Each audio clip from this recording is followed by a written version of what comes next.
필요할 때 드리는 기도, 우리로 구원을 얻게 하소서라는 말씀의 제목으로 함께 말씀 나누겠습니다. 회복이 필요할 때 드리는 기도, 우리로 구원을 얻게 하소서. 예수를 믿는 사람들도 우리가 죄 때문에, 우리가 갖고 있는 그 죄의 모습 때문에 넘어지고 좌절하고 또 하나님의 심판을 받아 세상의 조롱거리가 될 수가 있습니다. 믿는 사람이라고 예외되는 것이 절대 아니라 우리의 죄된 모습으로 하나님의 심판이 믿는 우리에게도 반드시 임한다라는 사실입니다. 그러한 심판의 자리에 섰을 때 세상 사람들은 우리에게 손가락질하며 그럼 그렇지 라고 비아냥거리기도 하고요. 조롱하기도 하고요. 그렇게 조롱받을 수 있는 자리가 바로 우리들의 삶 속에서 펼쳐질 수가 있습니다. 그때 우리들이 그 좌절의 자리, 절망의 자리, 그 조롱과 비난의 자리에서 과연 우리는 어떠한 모습으로 하나님 앞에 서야 할까요? 오늘 우리가 묵상한 시편 80편은 그 회복의 자리에 대해서 이야기하고 있습니다. 회복이 필요할 때 그들이 기도하였습니다. 그들이 드렸던 기도, 그 간구, 우리를 구원해 달라라는 그 간구가 바로 오늘 메시지의 핵심입니다. 우리가 잘 알듯이 이스라엘이 포로로 잡혀가서 70년의 시간을 보낸 동안에 그들이 안고 있던 그 마음의 연약함과 또 서글픈 것들, 슬픔들 이루 형용할 수 없었지만 그때 그 고난 중에 그들은 하나님께 간구하였습니다. 오늘 말씀 4절로부터 6절까지 말씀을 보면요, 이스라엘이 처한 모습을 나타내주고 있습니다. 만군의 하나님 여호와여, 주의 백성의 기도에 대하여 어느 때까지 노하시리이까? 주께서 그들에게 눈물의 양식을 먹이시며 많은 눈물을 마시게 하셨나이다. 우리를 우리 이웃에게 다툼거리가 되게 하시니 우리 원수들이 서로 비웃나이다. 아멘. 이스라엘의 현실은 조롱받는 모습이었습니다. 비웃음의 대상이 되었습니다.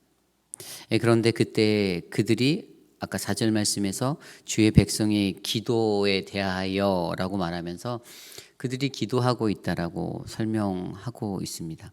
오늘 말씀 1절에도 보면 요셉을 양떼같이 인도하시는 이스라엘의 목자여 귀를 기울이소서라고 말씀이 시작되죠. 자신들의 간구와 자신들의 기도에 하나님께서 귀 기울여 주셨으면 하는 그 아주 간절한 마음이 그들 안에 있습니다. 그래서 하나님께 그들이 자신의 절망적인 모습, 그 연약함의 모습 가운데 고난의 시간 속에 회복을 바라며 하나님께 기도하는 그 모습으로 그들이 나아갑니다. 오늘 바벨론에서 포로기를 살고 있던 이스라엘의 모습은 우리들의 모습일 수도 있습니다. 우리들이 어딘가에 구속되고 바벨론의 포로와 같은 포로기의 생활을 보내고 있지 않는다 하여도 우리들의 삶 속에는 너무나도 많은 수많은 절망과 어려움이 닥쳐올 때가 있죠. 그리고 그때에 우리들 스스로가 하나님께 회복을 바라고 그 회복을 소망하며 드려야 하는 그러한 여러 가지가 있는데 그 중에서 가장 기도가 우리에게 필요하다라는 것들을 알려주고 있습니다. 그런데 그 기도가 과연 어떠한 기도로 하나님께 드려져야 할까요? 오늘 말씀 안에서는 그것을 한 두 가지 정도로 무엇을 기도해야 하는지 우리에게 알려주고 계십니다. 오늘 첫 번째로 그들의 기도는 바로 우리를 돌이키게 하시는 기도입니다. 그래서 그들이 기도합니다. 우리를 돌이키시고, 오늘 말씀 3절 말씀에 이렇게 나와 있습니다. 하나님이여 우리를 돌이키시고 주의 얼굴빛을 비추사 우리가 구원을 얻게 하소서. 오늘 나와 있는 이 3절 말씀은요 7절에도 동일하게 또 언급됩니다. 만군의 하나님이여 우리를 회복하여 주시고 주의 얼굴을 광채를 비추사 우리가 구원을 얻게 하소서. 그리고 19절 말씀에도 나옵니다. 만군의 하나님 여호와여 우리를 돌이켜 주시고 주의 얼굴의 광채를 우리에게 비추소서. 우리가 구원을 얻으리이다. 아멘. 반복되어져 있는 이 세 구절의 말씀 속에서 첫 번째 포인트가 그들이 기도하는데 우리를 돌이키시고, 또 다른 말로는 우리를 회복하여 주시고라고 기록되어져 있습니다. 우리를 돌이켜 주소서. 히브리어로 하쉬 베누라는 이 단어는 이 시대적인 상황 속에서는 이들의 돌이킴은 그냥 많은 주석가들이 뭐라고 해석하였냐면요, 그들이 포로기의 생활을 하고 있는 그 바벨론으로부터 돌아오게 하는 그 묶임에서의 해방, 그것에 대해서 언급합니다. 그러나 이것을 영적으로 우리가 고민해 본다면 이것은 무엇일까요? 죄로 인해 단절되었던 하나님의 관계, 깨어졌던 하나님 관계, 내가 하나님으로부터 멀어져 있던 나의 상태 속에서 내가 돌이켜서 하나님께 돌아가는 것을 설명하고 있습니다. 이게 영적인 해석이에요. 그러니까 그들이 간구하고 기도할 때에 돌이키시고라는, 우리를 돌이키시고라는 단어 자체적인 어원만 딱 그 말만 들었을 때는요, 하나님이 우리를 돌이켜 주는 것 같이 말씀하시잖아요. 또 우리를 회복하여 주시고, 그 돌이키고 회복하는 주체가 하나님인 것 같이 말하지만 실제적으로 이 상태 속에서의 회복과 돌이킴의 결단의 대상은 저희들 스스로죠. 저나 여러분, 이스라엘 백성들. 돌이킬 수 있는 결단을 해야 하는 사람들은 바로 우리들이라는 사실들을 우리가 생각해 볼 수가 있죠. 그럼에도 불구하고 여기에서 쓰여진 게 우리를 구원하시고라고 하나님께서 행하시듯이 설명한 이유가 있는데, 그것은 무엇이냐 하면, 돌이키는 것들은 우리가 결단하고 우리가 노력해야 하는 부분이지만 거기에는 반드시 하나님의 은혜가 필요하기 때문입니다. 내가 내 힘으로 완벽하게 돌이킬 수 없다라는 사실들을 연약한 인간은 너무나도 잘 알기에 그 자리에서는 하나님이 돌이키시고 하나님이 회복하시는 그 은혜가 같이 필요하다라는 사실을 우리에게 말씀해 주고 있습니다. 이스라엘은요, 하나님께서 계속해서 말씀하셨는데 돌이키지 않았습니다. 끝까지 갔어요. 물론 중간중간 고난 당할 때마다 돌이켜야지라고 생각은 했을 수 있습니다. 그런데 그들에게는 무언가 모자랐어요. 결국에 남유다, 북이스라엘, 모든 이스라엘이 멸망하는 그 자리에까지도 그들은 결코 돌이키지 않았습니다. 이 죄로부터 돌이켜야 한다라는 사실들을 저희가 기억해야 합니다. 무엇으로부터 돌이켜야 하는가? 우리가 죄로부터 돌이켜야 되죠. 내가 섰던 죄의 자리, 나의 모습들 돌이켜야 되죠. 우리가 머리로는 다 이해합니다. 나의 삶 속에서도 내가 돌이켜야 한다라고 저도 그렇고 여러분도 이해해요. 근데 막상 우리의 행위에서 그것들이 완벽하게 실천이 잘 안 됩니다. 자꾸만 머리로는 잘 이해한다라고 하면서도 현실적인 상황에서는 그게 정말 어렵습니다. 그래서 뭐가 필요하다고요? 그래서 하나님의 은혜가 필요한 겁니다. 그 돌이켜짐이 완전히 세워지기 위해서는요, 내 힘이 아닌 하나님을 의지하는 그 돌이킴이 우리에게 일어나야 한다는 사실을 설명해 주고 있습니다. 그래서 오늘 이스라엘 백성들은요, 그것을 간구합니다. 그들이 간구하는 것은 나를 돌이켜 주시고 회복하여 주시고, 나의 깨어졌던 하나님과의 관계 속에서, 멀어진 그 관계 속에서 하나님, 내가 다시 하나님께 가까이 갈 수 있도록 나를 좀 새롭게 하여 달라라는 그 간구의 기도를 올리고 있습니다. 저 여러분들의 삶 속에서도요, 이런 기도가 끊이지 않았으면 좋겠습니다. 하나님께 간구하는 거예요. 하나님, 나 좀 돌이켜 주세요. 나 좀 회복하여 주세요. 이것이 바로 오늘 말씀이 전하는 바로 그들의 간구, 구원을 얻기 위해 나아가는 그들의 첫 번째 간구, 돌이키소서입니다. 두 번째, 그들은 무엇을 기도합니까? 그들은 두 번째로 주의 얼굴빛을 비추사라는 기도를 드립니다. 주의 얼굴빛을 비추사. 3절에도 나와 있고 7절에도 19절에도 동일하게 나와 있죠. 주의 얼굴빛을 비추사. 어떠한 의미입니까? 영어 성경 NIV 성경에 보면 make your face shine이에요.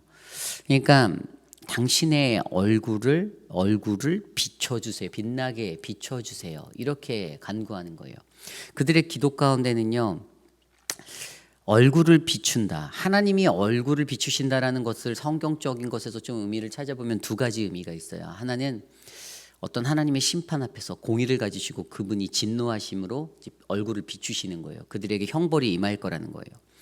베드로전서 3장 12절에 보면 주의 눈은 의인을 향하였고 그의 귀는 의인의 간구에 귀 기울이시되 주의 얼굴은 악행하는 자들을 대하신다라고 이것을 설명하였어요. 그의 얼굴이 비춰지는 것은 하나님의 심판의 자리였습니다. 그래서 구약의 많은 사람들은 주의 얼굴 구할 때 주의 얼굴 바라보면 어떻게 해요? 내가 죽는다라고 생각하였잖아요. 그러한 마음의 것들이 바로 이러한 것들이에요. 주의 얼굴을 비추신다. 그런데 또 다른 의미로 사용되는 것은요, 오늘의 말씀에서 나온 것 같이 하나님의 백성에게 베풀어 주시는 은혜와 그분의 호의, 그분의 도우심의 간구예요. 주님의 얼굴을 내게 비춰주세요라고 간구하는 것은요, 그들의 삶 속에서 하나님 내가 이 은혜가 정말 필요하다라는 것이에요. 자신의 연약함을 철저하게 인정한 자가 구할 수 있는 간구예요.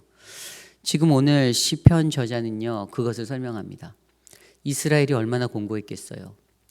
포로로 살아보진 않았지만 포로로 산다라는 것 자체가 정말 힘들었어요. 그들의 마음 속에 그 어떤 노예의 시간이 조상 선대에 있었잖아요. 애굽에서에 있었던 시간들, 그 400여 년의 시간들을 보냈던 그 기억들이 그들에게 자손들에게 전해졌을 거라고요. 그리고 그들이 마주하였던 포로기의 지금 현재의 포로기의 시간 속에서 그들이 살아가는 그 순간순간마다 마음속에 있었던 것들은 자신의 힘으로는 절대 아무것도 할 수 없다라는 것을 그들은 철저하게 깨달았을 거예요. 그런데 그들이 하나님께 간구합니다. 주의 얼굴 좀 비춰주십시오. 나는 아무것도 할 수 없으니 하나님의 은혜로 우리 좀 건져주십시오. 이거입니다.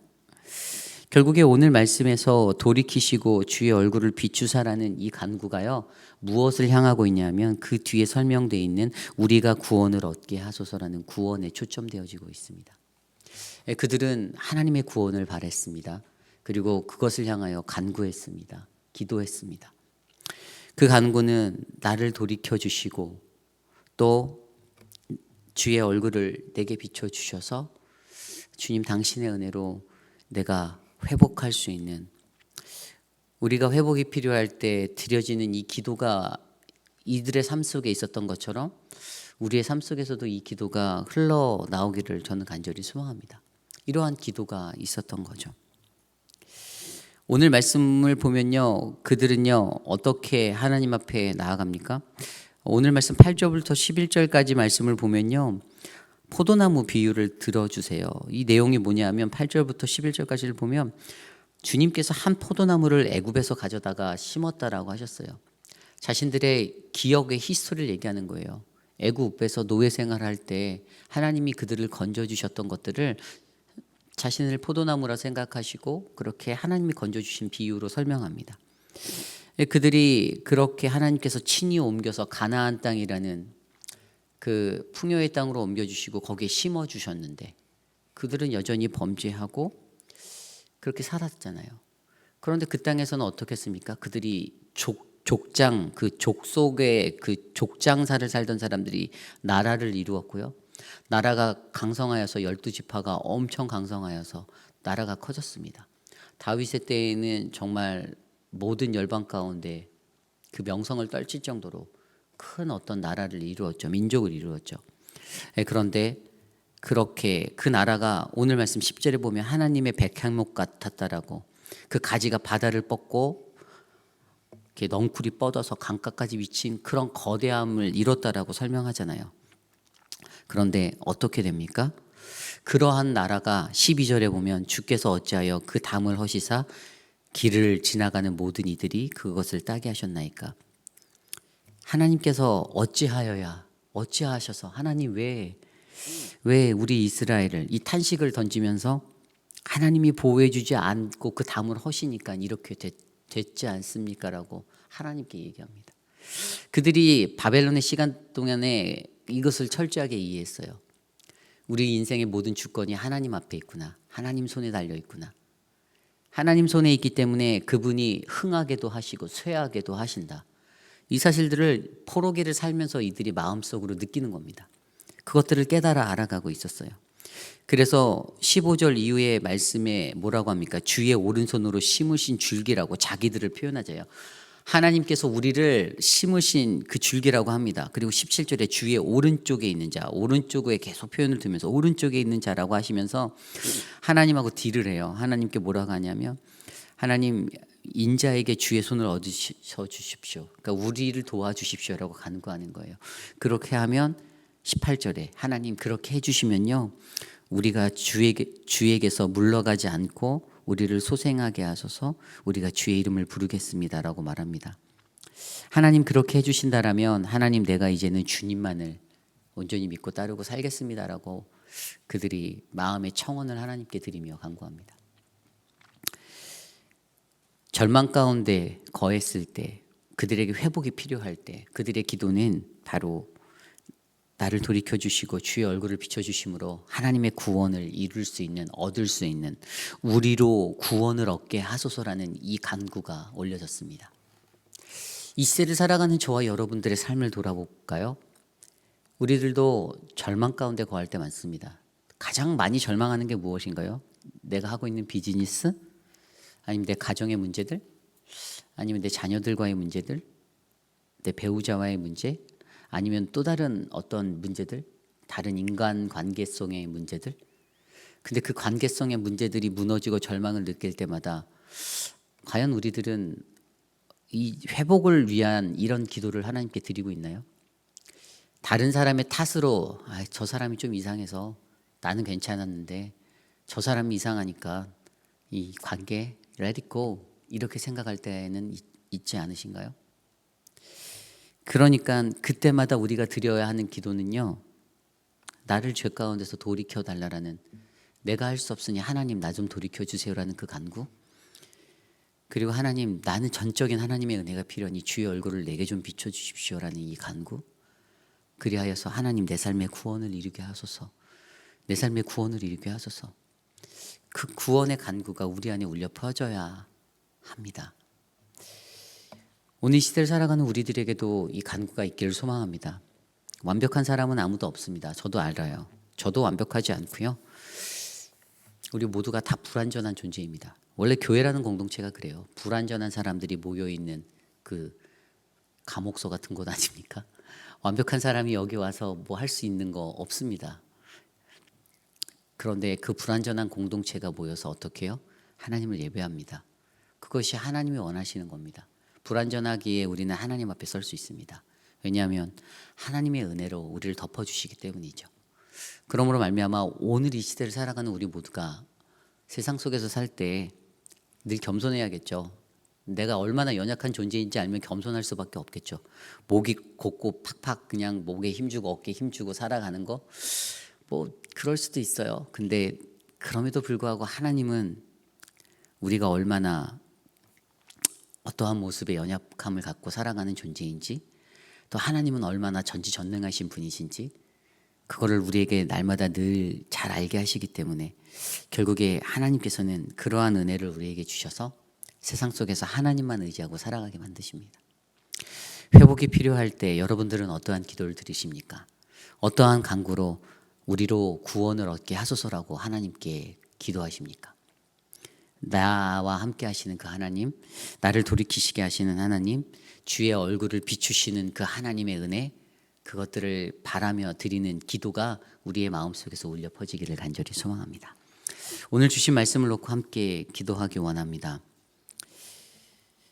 허물 많은 우리의 모습, 연약한 우리의 모습, 우리에겐 회복이 필요합니다. 상처투성인 나의 모습 속에서도 회복이 필요합니다. 우리의 공동체에도 회복이 필요합니다. 우리의 가정에도 회복이 필요합니다. 그러한 회복을 이루실 수 있는 분은 오직 하나님이십니다. 하나님께 온전히 맡기고 나를 새롭게 해달라는 그 기도를 하나님 앞에 드리며 나아가기 원합니다. 기도하겠습니다.